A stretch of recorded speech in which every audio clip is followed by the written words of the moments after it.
Hello and welcome back to the channel and back to the basement. We're back in the basement because today we're going to start laying floors in this space. Now, if you've been with me for a while, you know that over the last several months, probably 5 or 6 months, we've been working on this area and our stairwell. And this was a huge renovation project for me. It was probably the biggest renovation project I have done since we've been in this house. And basically we stripped this entire space down to the studs, rebuilt it. I built all the cabinetry in this space and got it pretty much almost finished, and then started working on the stairwell. So over the last few weeks, I've been renovating the stairwell. I replaced the stairs, did all new finishes in there, and now we're ready to put in the floors. I wanted to wait until I kind of got done with most of the stairwell before I did that because I knew we were gonna be tracking a lot of stuff back and forth and it was gonna be really messy.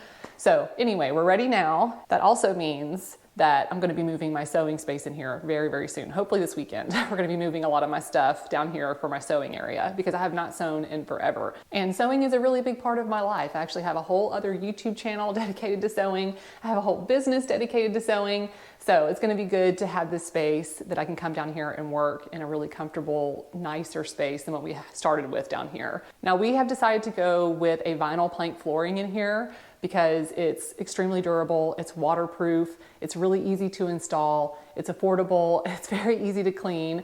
And sometimes when I mention plank flooring, the vinyl plank flooring, people get a little, some people really just don't like it and are totally against it. And if that's you, then I suggest you just not put it in your house. But I think for us, it's the right product, especially for a space like a basement. We also put vinyl plank flooring upstairs and have been pretty happy with it. But one thing I will note is with vinyl plank flooring, you can get like a repeat of a specific knot feature in the wood or a stripe or something like some little variation in the pattern of the plank that shows up as a repeat between planks. And so in larger areas, those repeats really stand out, and that's something that I have noticed with the flooring upstairs. Once you get furniture and rugs and all of that down, it's really I don't notice it. But when I chose the floor for down here, I went with a different pattern. It's the same brand of products. We're using the LifeProof brand from Home Depot, but I did decide to go with a different pattern down here, and I had narrowed it down to 2 styles. I bought a box of each style, like a full box, so that I could lay out the planks and get a better feel for how they were gonna look in a larger field of space.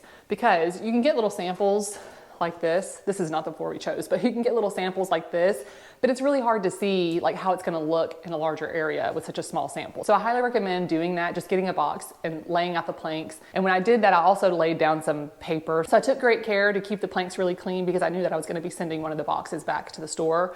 But I just think that is such a good way to get a better feel for how the planks are gonna look. And I feel a little more confident moving forward with the style that we chose. Now we're also gonna be doing an underlayment in this space. That's what this big black roll is back here.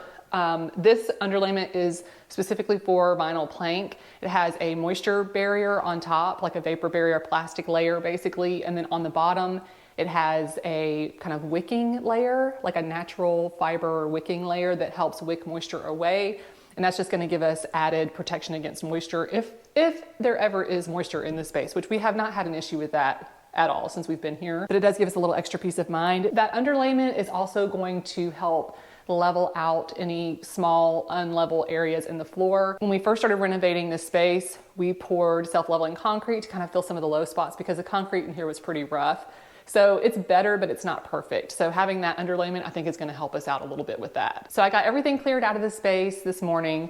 I need to finish vacuuming. I wanna make sure the floor is really nice and clean, and then we can put down the underlayment and start laying the floor. Also, my mom is coming to visit today. She's gonna get here tonight. She's driving up from Mississippi, and I'm hoping we can get the floor laid in this space before she gets here. So we'll see, wish us luck.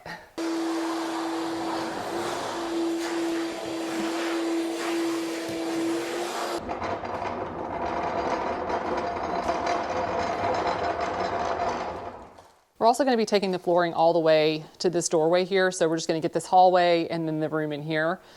And we're going to do this space later. We just kind of want to get this whole area.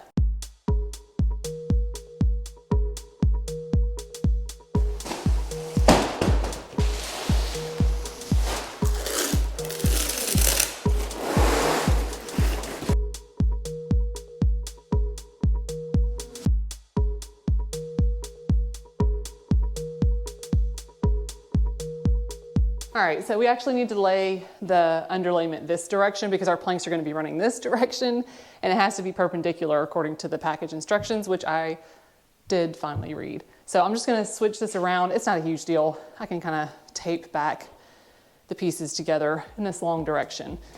Let's go here.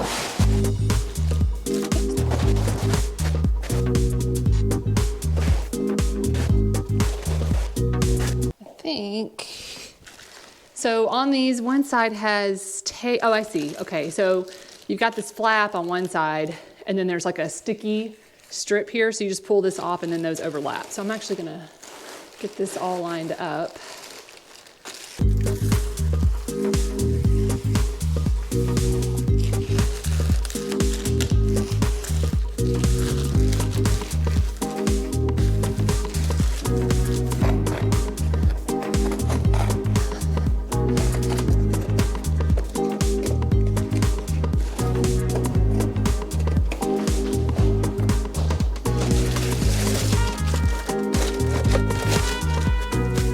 So I have some of this insulation seam tape. I'm just going to use that on areas where I don't have sticky to attach this. So just make sure I get that flap over the edge, and then I'll tape it down.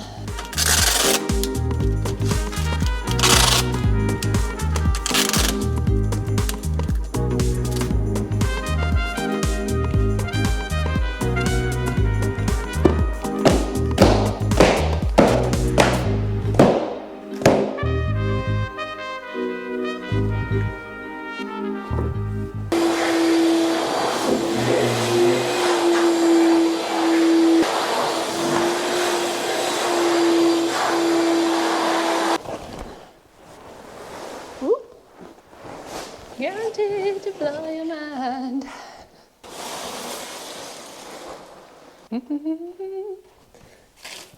So I'm finding that it's a little easier to cut with scissors. So I just kind of fold it where I want to cut it and then cut it, because the blade just gets really dull really fast on my X-Acto knife. So I can kind of line it up, fold it, and feel like I get a little bit better cut that way. So once I fold it, I can just cut along that line.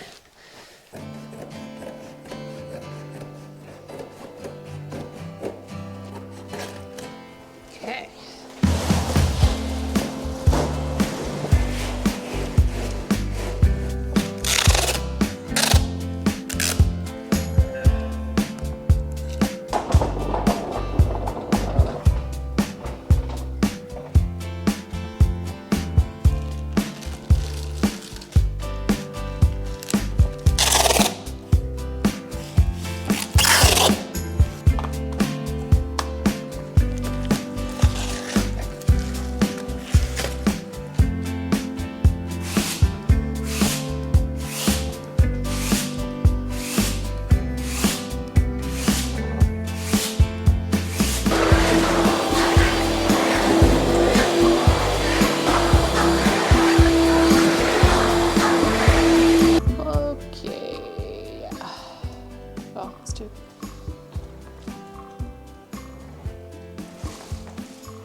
Okay, so I think we are ready to start laying the planks. We're actually just gonna start from this side of the room and work our way across. So Alan is gonna start laying out the planks. I'm gonna start taking the planks out of the boxes and trying to categorize them by the pattern that's on the plank, so that we make sure that if there is a little bit of that kind of pattern repeat, it's not too close together. So let me show you what I'm talking about here.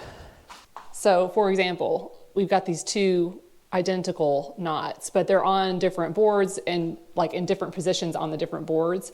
But if those are too close together, it's just like super obvious that they're the same. So what I like to try to do is kind of stagger these far apart from each other and just be a little more strategic about how we're laying everything out. So I'm gonna let him get started laying the planks, and then I'm gonna be kind of putting them into piles. You wanna probably have it maybe a 1/4 inch from the wall. Yeah, I mean the trim's gonna cover up the edges.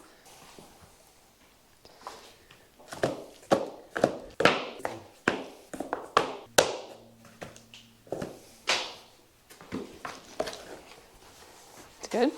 There you go. This right here? Yeah, win one for the giver. All right, you're sure? Because you got 2 marks on here. Yeah, I think you want to cut that in, right? Because like this end has got to go right there. Yeah, So okay. you cut this and you cut off the... Okay. I'm gonna steal the camera for a minute. There you go.